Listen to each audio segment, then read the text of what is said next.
DG takut mati, Dewan kecoh, raya dihalau. Mahathir sedia potong pencen 10%. Pelik, Menteri Komunikasi tak tahu peruntukan jasa. Isu air Selangor, MB dakwa ada pihak tak senang.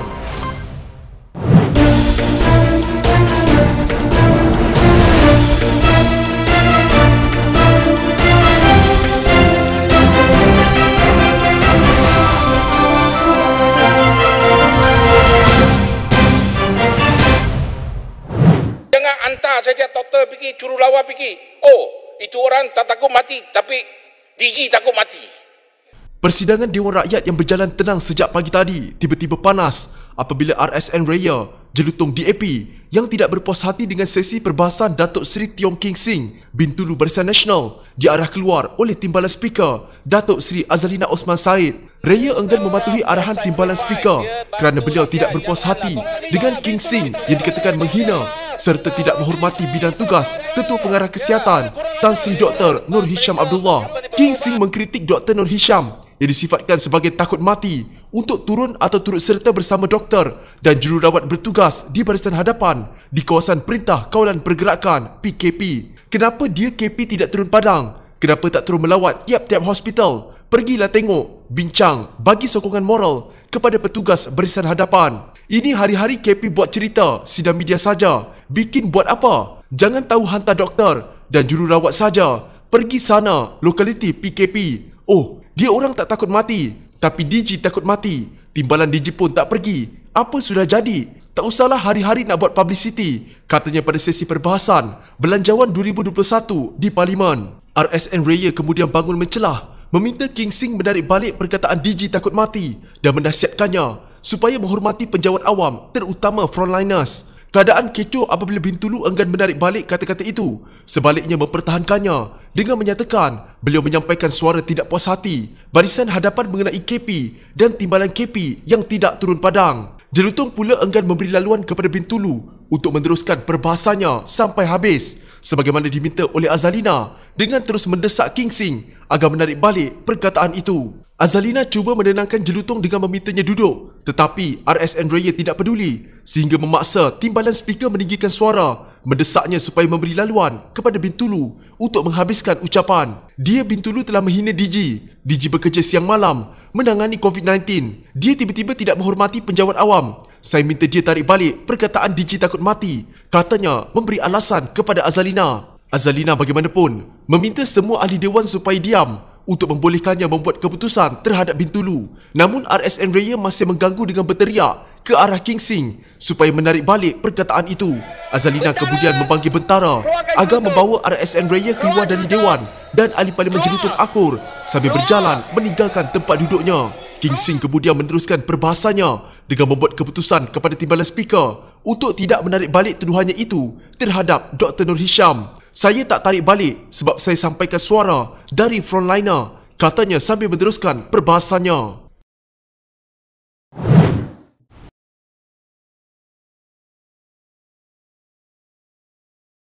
Bekas Perdana Menteri Dr. Mahathir Mohamad sanggup memotong pencennya sebanyak 10% dengan syarat ia digunakan untuk membantu mereka yang hilang sumber pendapatan. Kenyataan itu dibuat susulan cadangannya semalam agar pemotongan gaji sebanyak 10% dibuat terhadap mereka yang berpendapatan tinggi susulan wabak COVID-19. Saya sanggup dipotong sebanyak 10% dari pencen saya asalkan ia digunakan untuk mengurangkan beban mereka yang telah kehilangan sumber pendapatan sama sekali. Saya akui kehidupan saya tidak sedikit pun terjejas kerana lockdown dan SOP yang terpaksa saya amalkan, katanya dalam satu rakaman video yang disiarkan menerusi Facebook. Di bawah Akta Anggota Parlimen Saraan 1980, bekas anggota Parlimen termasuk bekas Perdana Menteri berhak mendapat pencen setelah menamatkan perkhidmatannya sekurang-kurangnya 36 bulan. Jumlah itu bergantung tempoh perkhidmatan dan gaji yang diterima pada masa itu. Dalam kenyataannya, Mahathir berkata adalah biasa baginya untuk mengusulkan pemotongan gaji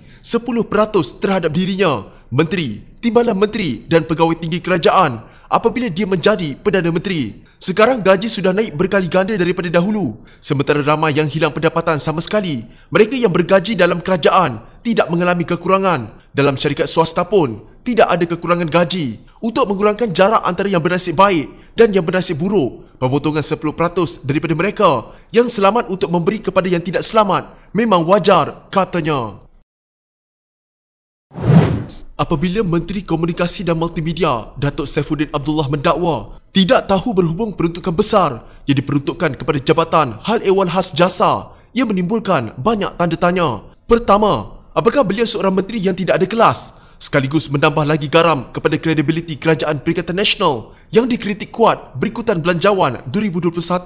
Ahli Majlis Tertinggi UMNO Datuk Dr. Muhammad Puan Zarkashi berkata, mana mungkin Saifuddin tidak tahu. Jangan nanti rakyat tuduh Menteri Perikatan Nasional buat kerja cincai di saat rakyat memerlukan kerajaan yang serius dan tidak politiking, katanya dalam hantaran di Facebook. Kedua, siapa yang memandai-mandai menjadikan bajet jasa begitu besar? Tidak mungkin Perdana Menteri, apatah lagi KSU. Apakah ada menteri yang lebih berkuasa? Elok Saifuddin berterus terang. Ketiga, mungkin Saifuddin bercakap benar. Dia hanya mangsa kepada hidden agenda dan politiking dalaman. Tambah Muhammad Puan sambil menyifatkan keadaan itu sebagai nasi sudah jadi bubur. Namun ujar beliau, kenyataan Saifuddin telah mencemarkan imej Perdana Menteri dan Kerajaan Perikatan Nasional. Apapun, eloklah kurangkan bajet jasa. Tetapi ambil balik bekas pegawai jasa yang ditamatkan kontrak dan jadikan jasa agensi yang efektif dengan bajet munasabah. Apapun tahniah Azmin Ali, bukan setakat dilantik Ketua Penerangan Perikatan Nasional, tetapi pengarah pilihan raya Perikatan Nasional. Apakah ini kebetulan? Soal beliau. Sebelum ini Saifuddin dilaporkan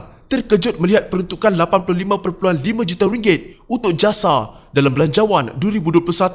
Saifuddin tahu jabatan itu hendak dihidupkan semula, kata mereka, tetapi beliau tidak dimaklumkan jumlah peruntukannya yang kini jadi perhatian umum selepas Belanjawan 2021 dibentang di Dewan Rakyat pada Jumaat lalu. Menteri Besar Amiruddin Syari menyifatkan insiden pencemaran bau di Sungai Selangor ibarat ada pihak tidak senang dengan usaha kerajaan negeri menyelesaikan isu sering berlaku itu. Beliau mengesyaki pihak tidak bertanggungjawab itu juga sudah mengetahui trend pemeriksaan yang dilakukan pegawai penguatkuasa menyebabkan perbuatan mencemar sungai dipercayai dilakukan di luar waktu tugasan pasukan terlibat. Lokasi insiden pencemaran air hari ini dipercayai berlaku depan sedikit dari Sungai Gong, Rawang. Maknanya, orang yang buang cecair pelarut itu sama ada sengaja atau tidak, dia seolah-olah tahu di mana kawasan yang kita sering mengambil sampel air. Sejak henti tugas 4 loji rawatan air LRA tengah hari tadi, petugas kita sedang berusaha gigih memastikan pencemaran tersebut dapat dikawal dan saya dimaklumkan setakat 5 petang, pencemaran bau sudah berkurang kepada 2 tan, katanya kepada pemberita di lobi Dewan Undangan Negeri Selangor. Amiruddin berkata, insiden pencemaran bau di Sungai Selangor juga dianggap sebagai cabaran kepada kerajaan negeri yang baru meluluskan rang undang-undang Lembaga Urus Air Selangor atau LUAS pindaan 2020 pada sidang DUN. Katanya walaupun tindakan atau hukuman dalam RUU LUAS pindaan 2020 belum boleh diguna pakai bagi menyelesaikan insiden pencemaran bau, masih terdapat akta lain untuk dikenakan terhadap pihak tidak bertanggungjawab itu, antaranya Akta Kualiti Alam Sekeliling 1974. Mengulas lanjut RUU LUAS pindaan 2020, Amiruddin berkata, ia akan diwartakan selepas ditandatangani Sultan Selangor, Sultan Sharafuddin Idris Shah atau sebulan dari tempoh kelulusan DUN. Antara pindaan dalam RUU itu ialah memasukkan kesalahan pencemaran air disebabkan bau dan rasa sebagai kesalahan, menaikkan jumlah denda kepada minimum RM200,000 sehingga RM1 juta, menjadikan hukuman penjara sebagai mandatori, memberi kuasa kepada pengarah atau penguatkuasa untuk menyita tanpa waran. Pencemar air harus membayar kepada LUAS kos pembersihan pencemaran dan memperuntukkan kuasa kepada LUAS bagi menawarkan ganjaran kepada pemberi maklumat. 4 LRA iaitu Sungai Selangor Fasa SSP 123 dan Dato' Panjang dihenti tugas tengah hari semalam akibat pencemaran bau menyebabkan gangguan bekalan air tidak berjadual mulai 6 petang. Gangguan bekalan air itu melibatkan 1,139,008 akaun pengguna di Lembah Kelang berangkumi 1,279 kawasan di Kuala Lumpur, Petaling, Kelang, Shah Alam, Kuala Selangor, Hulu Selangor, Gombak dan Kuala Langat. Jika anda mempunyai gejala seperti demam, batuk dan sesak nafas, jangan berlengah untuk terus ke klinik atau hospital bagi menjalani ujian saringan. Bersama kita tangani wabak COVID-19.